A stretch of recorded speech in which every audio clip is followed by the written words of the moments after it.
Ziyan Kaur versus state of Punjab 1996. இந்த வழக்கில் உயிர் வாழும் உரிமை என்பது இறக்கும் உரிமையும் உள்ளடக்குமா அப்படிங்கிறத டிஸ்கஸ் பண்ணியிருப்பாங்க. இது கியான் கவர் கேஸில் வாழ்வுரிமையில் சாகும் உரிமை அடங்காது அப்படிங்கிறது சொல்லப்பட்டிருக்கும்.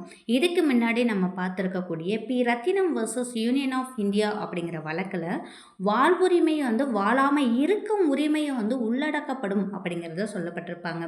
ஆனால் Gian Kaur versus state of Punjab அப்படிங்கிற வழக்கில் வாழ்வுரிமை அப்படிங்கிறதுல சாகும் உரிமை அடங்காது அப்படின்னு சொல்லப்பட்டிருக்கும்.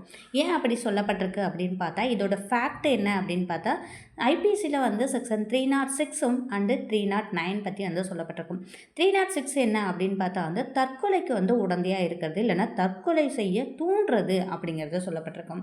309 தான் என்ன அப்படின்னா ஒரு நபர் தற்கொலை செய்து கொள்றதை பற்றி சொல்லப்பட்டிருக்கும். இந்த வழக்கில் என்ன பண்ணியிருப்பாங்க அப்படின்னா ஜியான் கவர் மற்றும் அவங்களுடைய கணவரும் தன்னுடைய மருமகளாகிய குல்வந்த் கவரை தற்கொலை செய்யறதுக்கு தூண்டியிருப்பாங்க. இப்போ இங்கே 306 அப்படிங்கிறது இந்தியன் பீனல் கோட் படி ஒரு தண்டனைக்குரிய குற்றம். அதனால் இங்கே 306 அப்படிங்கிறதுனால அவங்களுக்கு கியான் கவருக்கு என்ன பண்ணியிருப்பாங்க அப்படின்னா குற்றவாளியாக தீர்ப்பளிக்கப்பட்டிருக்கும்.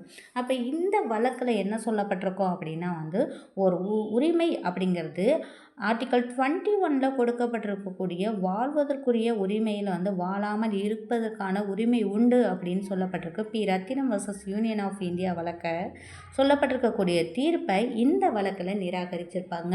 வாழ்க்கை உரிமையில் சாகும் உரிமை அடங்காது அப்படின்னு சொல்லப்பட்ட வழக்கு தான் Gian Kaur versus state of Punjab 1996 சொல்லப்பட்டிருக்கும்.